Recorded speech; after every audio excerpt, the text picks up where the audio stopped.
ચાલો હવે 10મા દાખલામાં 1.1ની 10,000 ઘાત અને 1,000 આ પૈકી કઈ સંખ્યા મોટી? જો કે આપણે દ્વિપદી પ્રમેયનો ઉપયોગ કરી અને સાદુરૂપ આપવાનું છે. જનરલી પહેલાં જાતે વિચારો તો અંદાજે કઈ સંખ્યા મોટી હશે એવું લાગે.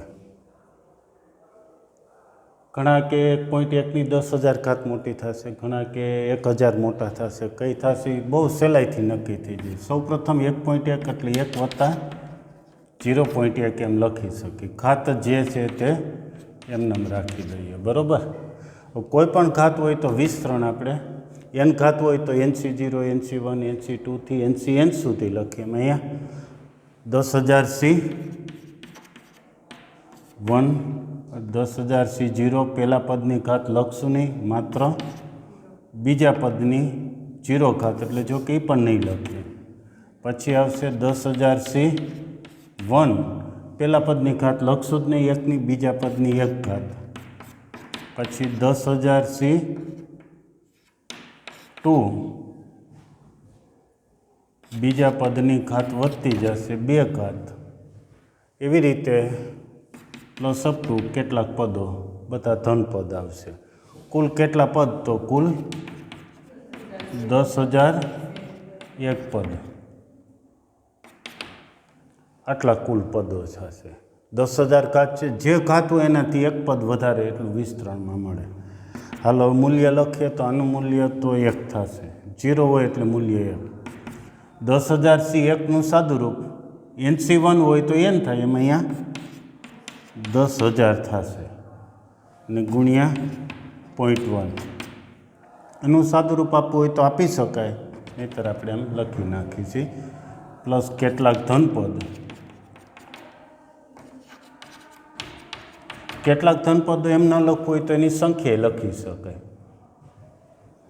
હાલો આનું સાદુરૂપ 1 વત્તા 0.1 એટલે 1/10. 1 0 ગયા એટલે કેટલા આવશે? 1,000 વત્તા કેટલાક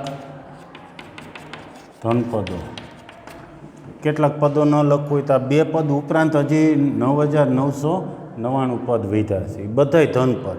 એટલે સાદુરૂપ કેટલું થયું? 1,001 પ્લસ કોઈક ધન કિંમત. કોઈક ધન કિંમત એ શું આવશે? તો આ બધા ધનપદોનો સરવાળો જે કંઈ થયો તે આવશે. તો આ જવાબ હવે કેવો આવ્યો આની સરખામણીમાં? આનો જવાબ આવ્યો છે 1,001થી હજી વધારે છે. તો આ જવાબ છે ગ્રેટર ધેન. તો કઈ સંખ્યા મોટી? હવે આનો જવાબ આવો આવ્યો છે 1,001થી વધારે અને આ 1,000. તેથી 1.1ની 10,000 ઘાત ઇઝ ગ્રેટર ધેન 1,000. બરાબર. આનું સાદુરૂપ મોટું આવશે, આનું નાની કિંમત છે. આવી રીતનું એક ઉદાહરણ પણ છે, એ સમજી લેજો, બરાબર.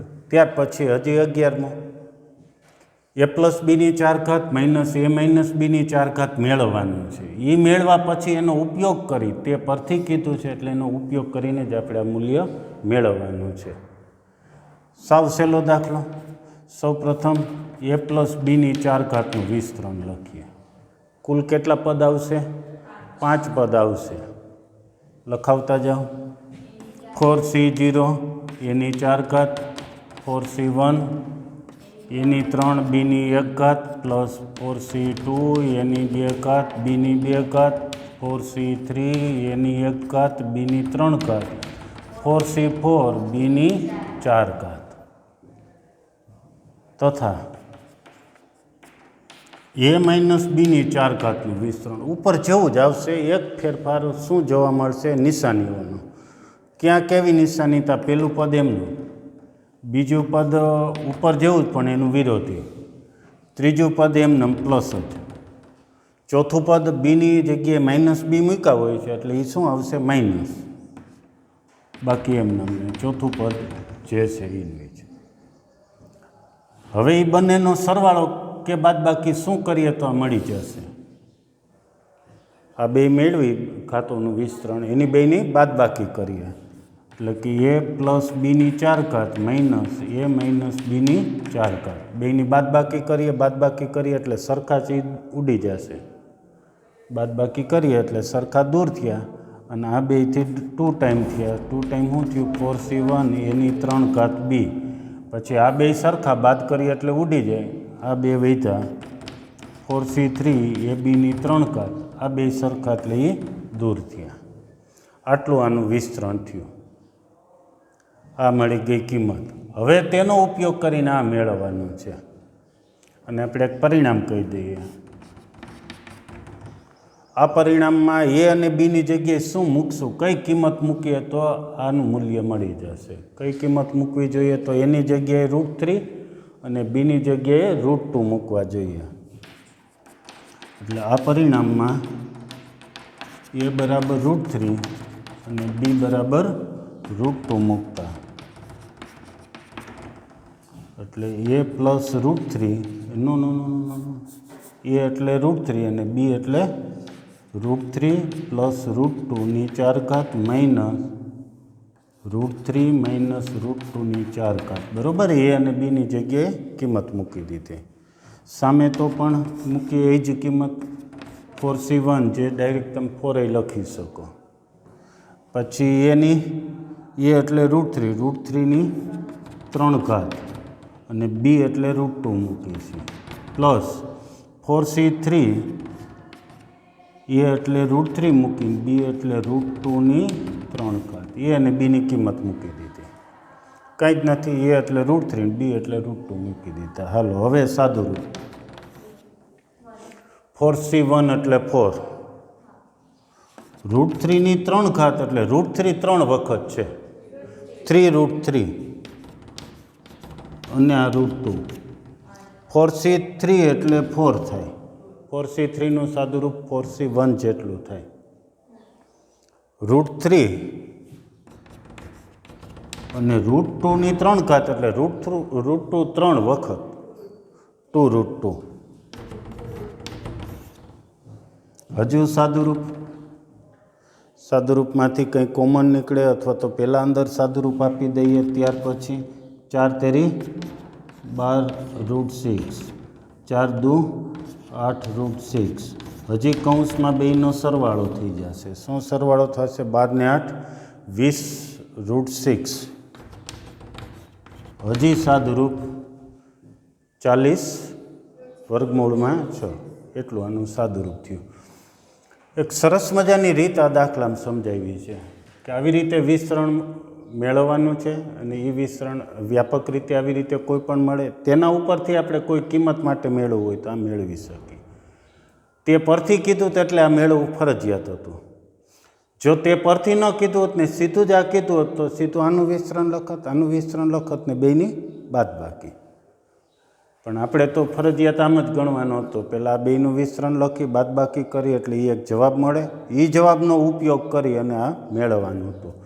એટલે એ બરાબર √3 બી બરાબર √2 મૂક્યા. બરાબર છે. સૌ સહેલું એક્ઝામ્પલ. ત્યાર પછી આપણે આગળના એક્ઝામ્પલ લેશું.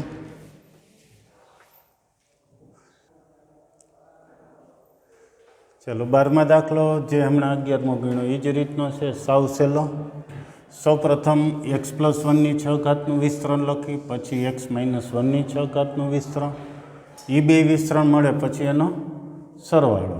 એ સરવાળો થાય પછી તે પરથી કે અન્ય રીતે આ મેળવી લઈશું. ચાલો સૌ પ્રથમ લખાવો x+1 ની 6 ઘાતનું વિસ્તરણ. તો 6e0 6e1 થી 6e6 સુધી પહેલું પદ x એની ઘાત ઘટતી જશે. બીજું પદ 1 છે એની ઘાત વધતી જાય પણ આપણે લખશું નહીં કારણ કે એકની કોઈ પણ ઘાત એટલે 1 થાય. તો 6e0 xની 6 ઘાત પછી 6e1 xની 5 ઘાત. બીજું પદ 1 આવે એની ઘાત કે એ લખશું નહીં. ત્યાર પછી 6e2 xની 4 ઘાત. એકની 2 ઘાત લખતા નથી. એવી જ રીતે 6e3 xની 3 ઘાત 6e4 xની 2 ઘાત plus 6e5 x plus 6e6 પૂરો તથા x - 1 ની 6 ઘાત. ઉપર જેવું જ વિસ્તરણ. પહેલું એમને બીજું વિરોધી ત્રીજું પ્લસ એમનમ, ચોથું માઇનસ, પાંચમું પ્લસ એમનમ, છઠ્ઠું માઇનસ, સાતમું પ્લસ એમનમ. સરવાળો કરતા સરવાળો પૂછ્યો એટલે સરવાળો કરી નાખીએ. ડાબી બાજુ બેનો સરવાળો x - 1ની 6 ઘાત, x + 1ની 6 ઘાત ને x - 1ની 6 ઘાત. સરવાળો કરીએ એટલે અમુક ઉડી જશે, અમુક ડબલ થશે. પહેલું ડબલ થશે 2 ટાઈમ 6e0xની 6 ઘાત પ્લસ માઇનસ છે એનો સરવાળો દૂર થયો. આ બંને 6e2xની 4 ઘાત. એના પછી જોશો તો 6e3વાળા દૂર થશે, 6e4વાળા ડબલ થશે. ડબલ એટલે આગળ 2 લખી જ નાખાશ, બરાબર ને? અને છેલ્લે આવશે 6e6.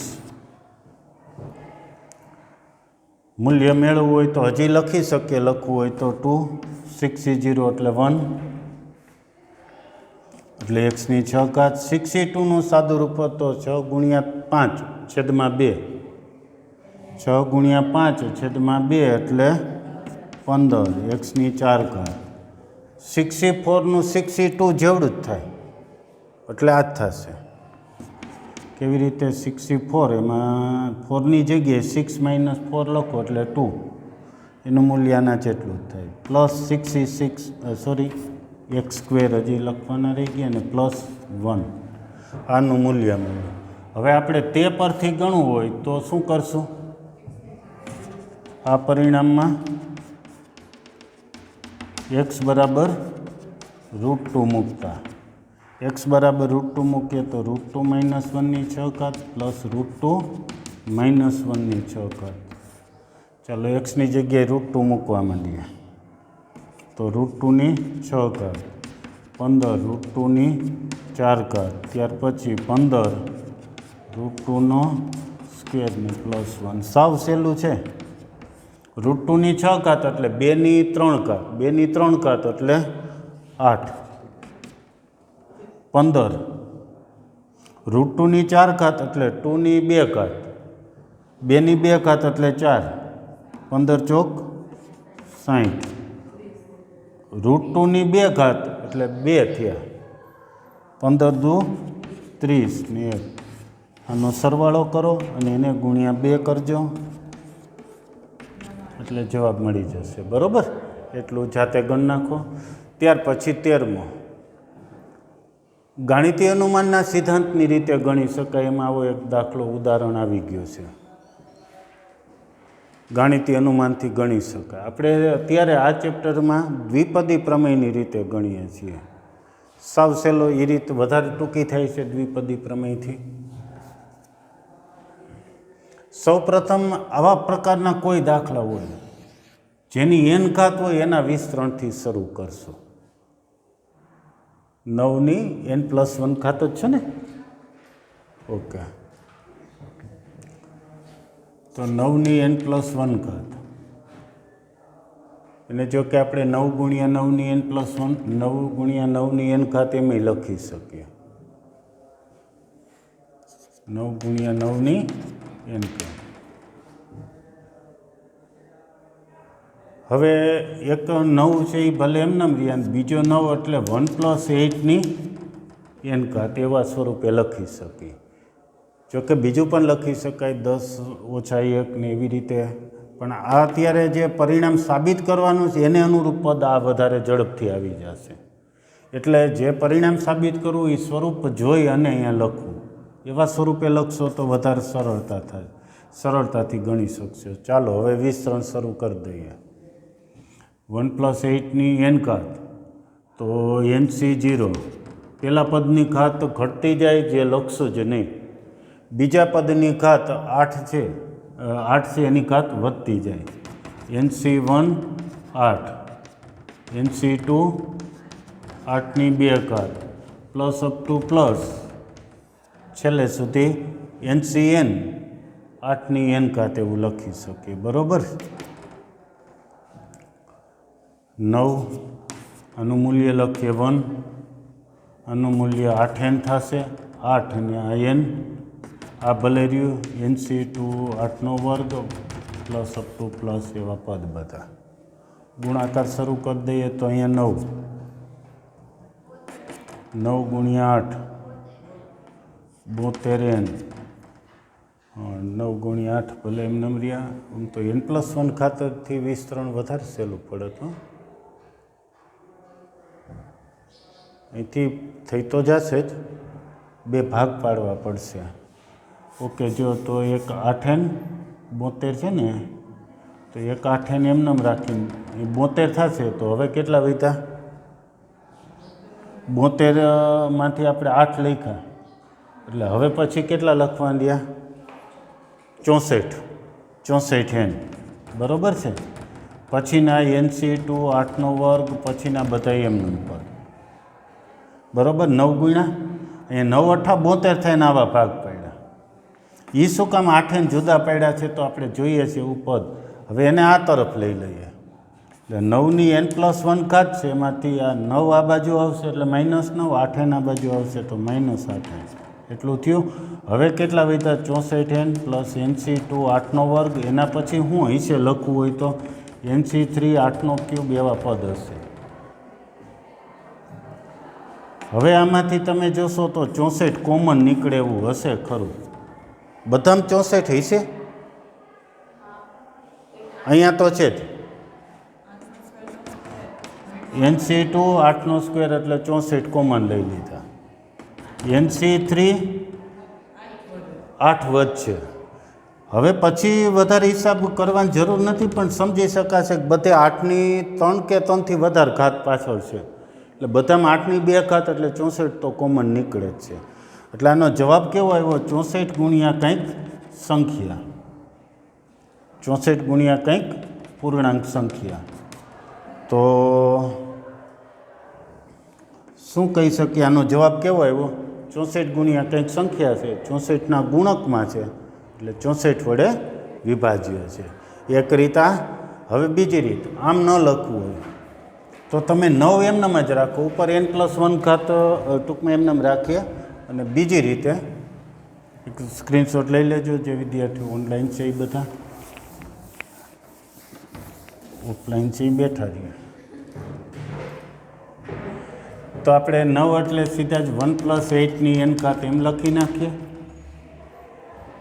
સોરી, n+1 ઘાત એમનેમ રાખી છે, 9 એટલે 8 વત્તા 1. ચાલો વિસ્તરણ n+1c 1 8ની 1 ઘાત, બરાબર. n+1c2 8ની 2 ઘાત. બીજા પદની ઘાત વધતી જાય, પહેલા પદની ઘાત લખતા નથી.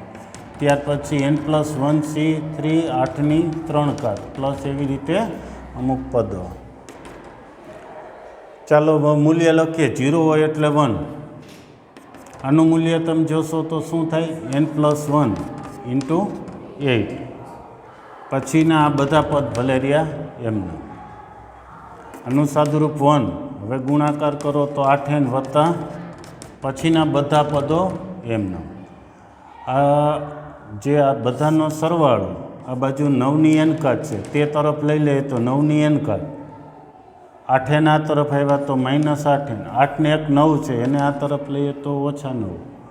હવે હું વધ્યું છે તો આ પાછળના બધા પદો, એટલે n+1c2 8ની 2 ઘાત, n+1c3 8ની 3 ઘાત પ્લસ એવા પદ. તમે જોશો કે બધે 8નો વર્ગ કોમન નીકળે છે.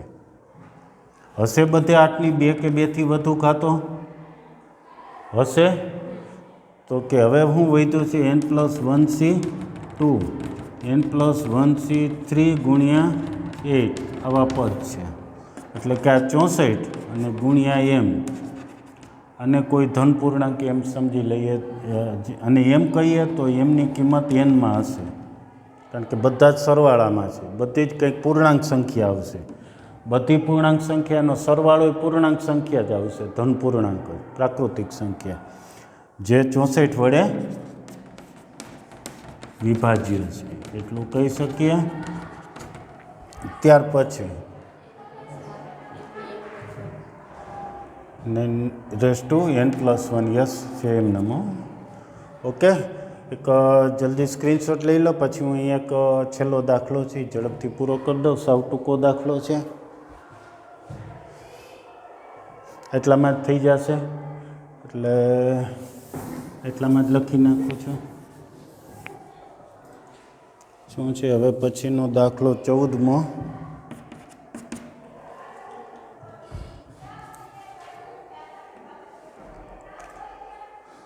સૌ પ્રથમ આપણે a પ્લસ બીની n ઘાતનું વિસ્તરણ, એને સિગ્મા સ્વરૂપે લખી શકાય એવું એક સ્વરૂપ યાદ કરો. શું હતું? તો r બરાબર 0 થી n NCR a raise to n minus r ને બીની r ઘાત, આવું એક સૂત્ર છે. ટૂંકમાંનું વિસ્તરણ છે એને સિગ્મા સ્વરૂપે આમ લખી શકાય આ સૂત્ર પરથી. હવે એ અને બીની કિંમત આપણે એવી મૂકીએ કે રકમમાં જેનું મૂલ્ય મેળવવું છે તે મળી જાય. જે તમે અહીંથી જોઈ શકશો કે કોનું મૂલ્ય મેળવવું છે, તો એ પ્રમાણે એ અને બીની કિંમત નક્કી કરીએ. તો છે જે રકમમાં જુઓ તો એ બરાબર 1 લઈએ, કારણ કે અહીંયા ઉપર ઘાત નથી, અને બી બરાબર જોશો તો 3 લઈ લઈએ છીએ, 3ની r ઘાત છે. એટલે અને એ વાળું પદ નથી, n માઇનસ r ઘાત વાળું નથી, એટલે એ 1 લઈ લઈએ. એ બરાબર 1, 1ની ગમે ઘાત એટલે 1, એ ત્યાં ગુણાકારમાં દર્શાવેલા નથી. અને બી બરાબર 3 લઈએ આ સૂત્રમાં. એ બરાબર 1 અને બી બરાબર 3 લેતા ડાબી બાજુ શું થશે? 1 પ્લસ 3 એટલે કે 4ની n ઘાત થશે. જમણી બાજુ કિંમત મૂકવા માંડીએ તો સિગ્મા r બરાબર 0 થી n, અહીંયા તો એ જ રહેશે NCR એની એટલે 1ની કોઈ પણ ઘાત, અને બી એટલે 3ની r ઘાત. હજી સાદુરૂપ આપશો તો તમારે જે જોઈએ છે એનું મૂલ્ય મળી જશે. ઓકે, આવી જ રીતે બીજા કંઈ મૂલ્ય પૂછ્યા હોય તો એ અને બીની કિંમત આમાં મૂકવાની થશે. સરળ એક્ઝામ્પલ છે, અહીંયા સુધીના એક્ઝામ્પલ ગણીએ છીએ. આ પ્રકારના ઉદાહરણ 1 થી 4 છે, એ જોઈ જજો, સમજી જજો. ઓકે, તો બાકી નેક્સ્ટ લેક્ચરે